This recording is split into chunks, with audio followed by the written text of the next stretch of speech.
جس میں انسانی جانوں کے ساتھ کشمیریوں کے پاکستان سے رشتے کا جو تقدس ہے اس کو پامال نہیں کیا جائے گا۔ اب بات یہ ہے کہ ایک طرف احتجاج ہو رہا ہے،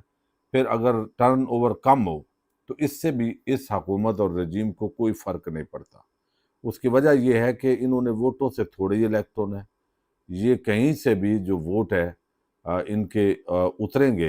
اور سمجھ میں نہیں آئے گی جو کچھ پاکستان کے اندر ہوا ہے۔ اب چونکہ ان کو پرانی لت لگی ہوئی ہے، احتساب کبھی ہوا نہیں ہے ایسے لوگوں کا جو الیکشن پہ ڈاکہ ڈالتے ہیں، تو اب ایک مرتبہ پھر کشمیر کے حالات آج سے کشیدہ دکھائی دے رہے ہیں، اور ہم دیکھ رہے ہیں کہ سیکورٹی فورسز بھی متحرک ہے، الیکشن ہو رہا ہے۔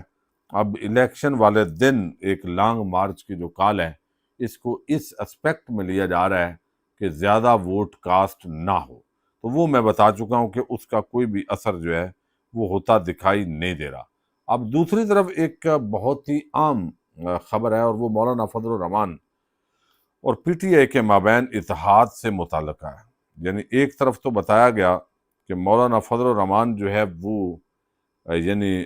ان کا شراکت داری ہو سکتی ہے، متحدہ اپوزیشن جو ہے وہ وجود میں آئے گی، اور اس کے بدلے میں خیبر پختونخوا کے اندر جو ہے وہ پاور شیئرنگ ہوگی۔ یہ ہوائیاں اس وقت جو ہے وہ مارکیٹ کے اندر اڑائی جا رہی ہیں، لیکن اصل جو اس کے ساتھ خبر ہے وہ یہ ہے کہ پی ٹی آئی اور یعنی جے یو آئی کے درمیان رابطے ہوئے ہیں، اور یہ بتایا گیا ہے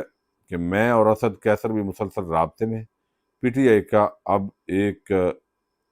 بڑا گروپ مولانا سے ملاقات کر چکا ہے، لیکن پی ٹی آئی سے تحریری معاہدہ ہونا ضروری ہے، اور اسے عوام کے سامنے بھی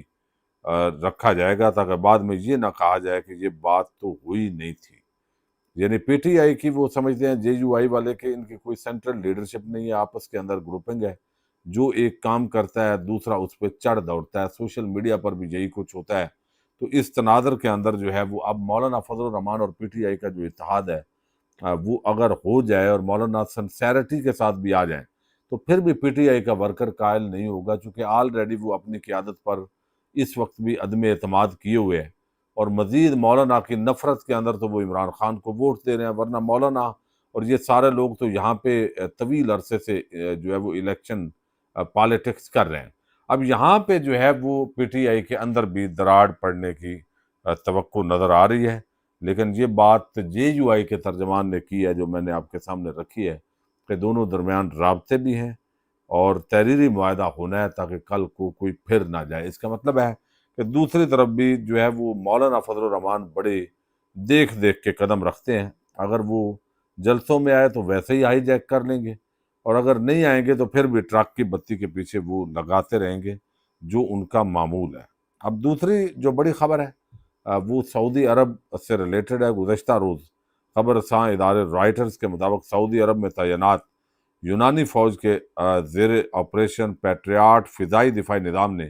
یمن سے ارامکو کے بینچ میں واقع تیل کے نقصانات جانے سے روک لیا ہے، یعنی اس کو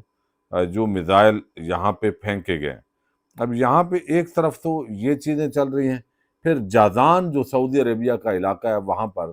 یمن کے جو حوثی ہیں انہوں نے ٹارگٹ کیا ہے آئل ریفائنری کو، اور وہاں پہ ایک بڑے طویل آپ سمجھیں کہ بڑے لیول کی جو آگ ہے وہ لگی ہوئی ہے، اور ایک چیز ادھر جو ہے وہ چل رہی ہے۔ اچھا، دوسری طرف جو ہے وہ اس وقت ایک سٹیٹمنٹ بہت جو ہے وہ وائرل ہے، جو عباس اراکچی جو اس وقت وزیر خارجہ ہیں ان کی، اور ان کی طرف سے بتایا جا رہا ہے کہ ہم مکمل طور پر جو ہے وہ تیار بھی ہیں، ہم جذبے سے لڑیں گے بھی، امریکہ کو واپس بھی نہیں پلٹنے دیں گے، لیکن کچھ خدشات ہیں پاکستان کے حوالے سے جو ان کو نظر آ رہے ہیں کہ پاکستان جو ہے وہ یعنی اس کا ذکر بعض لوگوں نے اپنے طور پر کیا ہے، لیکن حکومت جو ایران کی ہے اس نے کسی قسم کا احتجاج پاکستان کے حوالے سے نہیں کیا، بلکہ پاکستان کو اپریشیٹ کیا ہے، اور اب بھی کہا ہے کہ جو ثالث ہے وہ اسلام آباد نے بڑا عام رول پلے کیا ہے، لیکن ٹرمپ چونکہ جس طرح ایک متضاد شخصیت ہے تو وہ کچھ بھی کر سکتا ہے، تو ایسے بندے سے گفتگو کرنے کا کوئی فائدہ وہ کہتے ہیں کہ ہمیں نہیں ہے۔ دوسری طرف عباس عراقچی اور باقی رہنما واضح کر چکے ہیں کہ ایران آخری دم تک نہ صرف دفاع کرے گا بلکہ وہ اگریسو موڈ کے اندر ہے، وہ ضرور لڑے گا اور اپنا جو حق ہے وہ حاصل کر کے رہیں گے۔ دیکھتے ہیں مزید کیا یہ چیزیں رخ اختیار کرتی ہیں۔ پاکستان زندہ باد۔